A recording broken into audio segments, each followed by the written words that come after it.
3 days after burying his wife, Daniel found a letter hidden in her closet. By the time he finished reading it, he realized two devastating truths. The daughter he loved might not be his, and the man who betrayed him was his best friend. Before we continue, if stories about love, betrayal, family, and second chances move you deeply, make sure you subscribe to the channel and turn on notifications, because the story you're about to hear might completely change the way you see forgiveness. The rain started just after the funeral. It tapped softly against the windows of the old colonial house in Cedar Hill, Connecticut, the kind of rain that made the world feel quieter than it really was. Daniel Harper sat alone at the kitchen table, still wearing the black suit he hadn't bothered changing out of.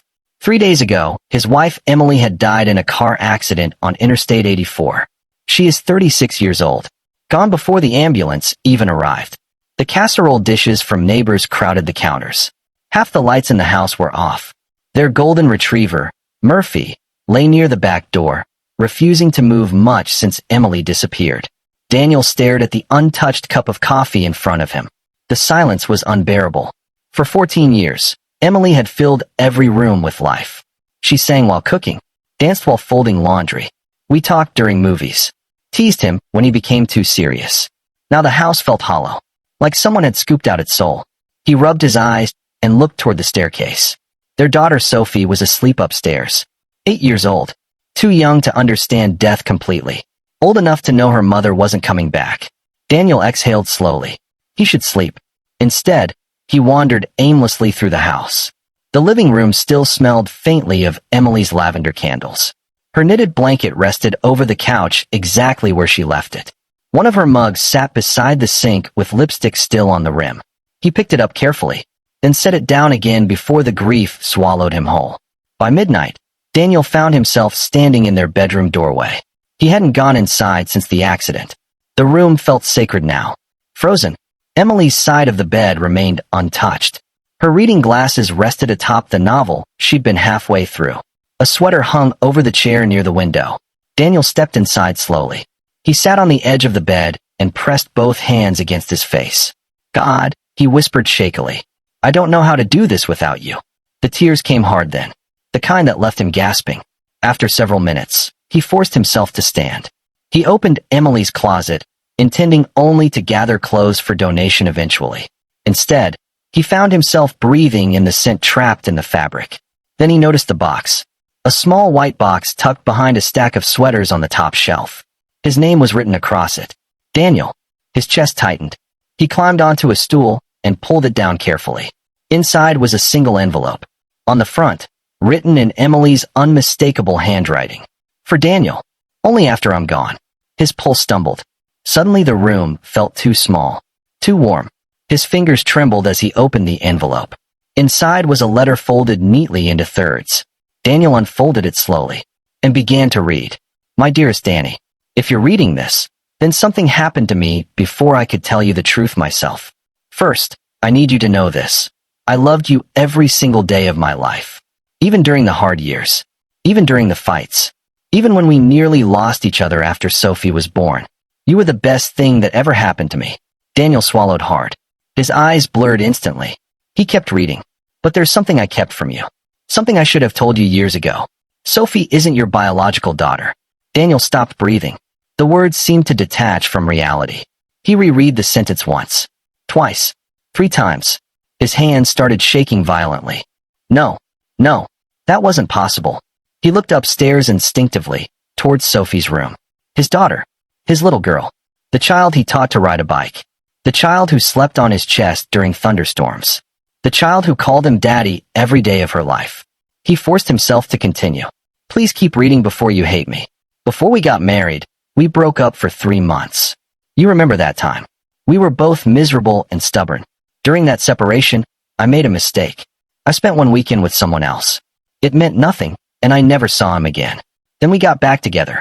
A few weeks later, I discovered I was pregnant." Daniel's chest felt like it was caving in. He remembered that breakup. He remembered how devastated he'd been.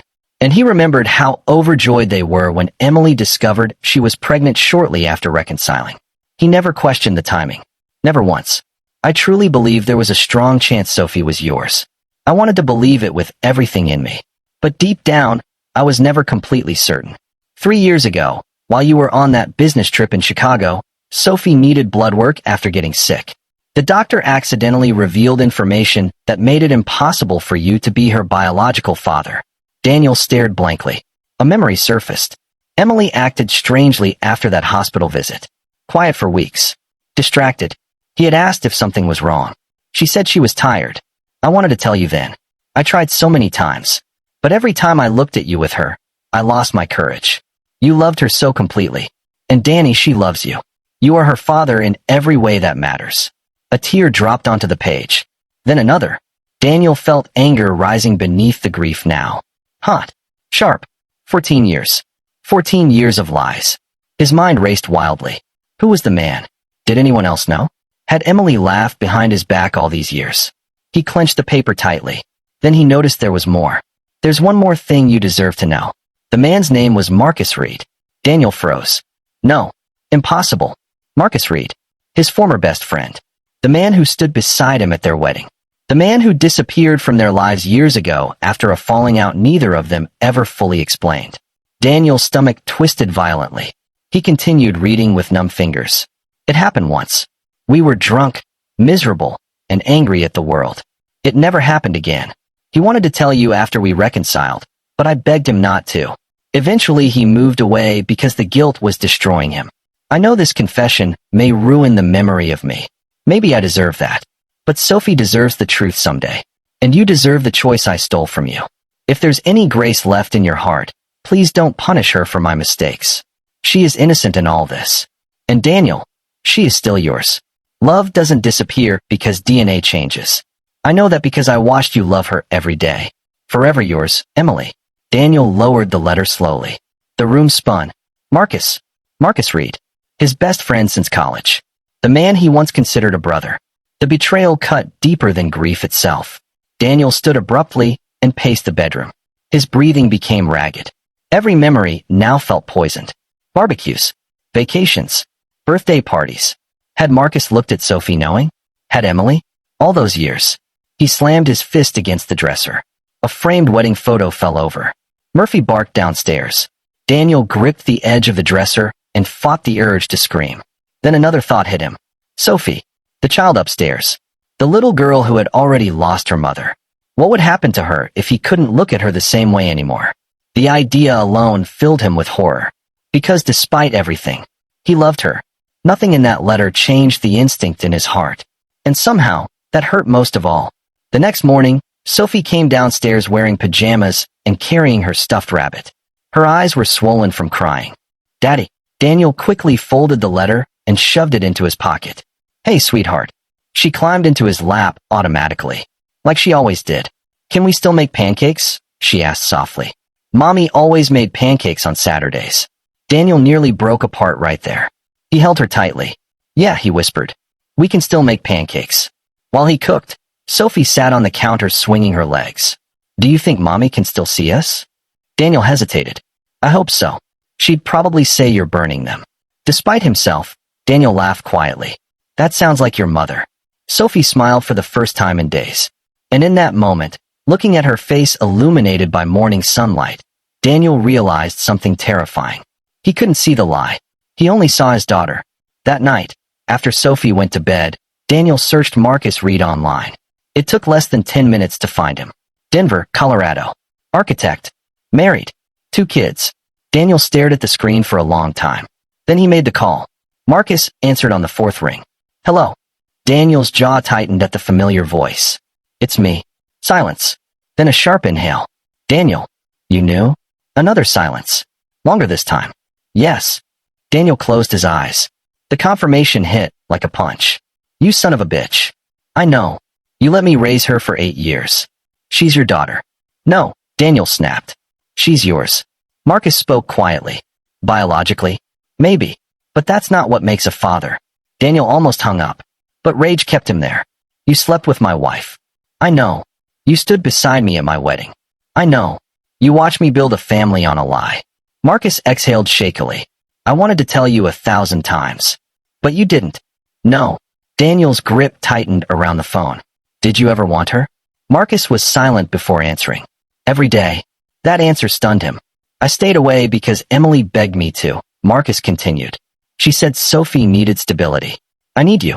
And she was right. Daniel leaned against the kitchen counter heavily. She died, he said quietly. I heard. Marcus's voice cracked. I'm sorry. For several seconds neither man spoke. Then Marcus asked softly, how's Sophie? Daniel looked upstairs instinctively. She misses her mom. I'm sure she does. Another silence stretched between them. Finally Daniel said the thing he never expected. She still calls me daddy.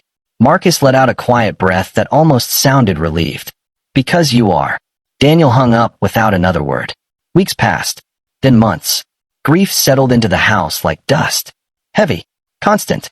Some days Daniel hated Emily for what she'd done. Other days he missed her so much he could barely function. But through all of it, Sophie remained the center of his world. Soccer practice. Homework. Bedtime stories. Life moved forward because children demanded it. One evening, Sophie sat beside him on the porch watching fireflies flicker across the backyard. Daddy. Yeah. Are you still sad? Daniel smiled faintly. Sometimes. I am too. He wrapped an arm around her shoulders. After a moment she asked, Mommy used to say people are more than one bad thing they did. Do you think that's true? Daniel stared into the dark yard. The letter immediately came to mind. Emily's handwriting. Emily's confession. Emily's guilt. He thought about all the ways she had loved them despite her terrible mistake. And he realized something difficult. Love and betrayal could exist in the same person. And right now, I want you to comment below. Could you forgive a secret like this? Or would the betrayal destroy everything for you? People were messy. Complicated. Broken. Yes, he said finally. I think that's true. Sophie leaned her head against him. I miss her. I know. They sat quietly together while the summer wind moved through the trees. And for the first time since Emily's death, Daniel understood what the letter had really changed. Not his love for Sophie. Not the years they shared. Not the memories. The letter destroyed the illusion that life was simple. That good people never failed. That love guaranteed honesty. But it also revealed something else. Fatherhood wasn't blood. It was a presence. Sacrifice. Time. And love given freely, even after betrayal. Especially after betrayal. Daniel looked at Sophie and realized the truth had not taken his daughter away. It had only given him a choice. And he had already made it years ago without knowing. Every bedtime story. Every scraped knee. Every hug. Every I love you. He kissed the top of Sophie's head gently. Come on, he said. Let's go inside. She smiled and took his hand. And Daniel held on tightly. If this story touches your heart at any point, take 1 second to like, comment, and subscribe to the video. It really helps these stories reach more people who need them.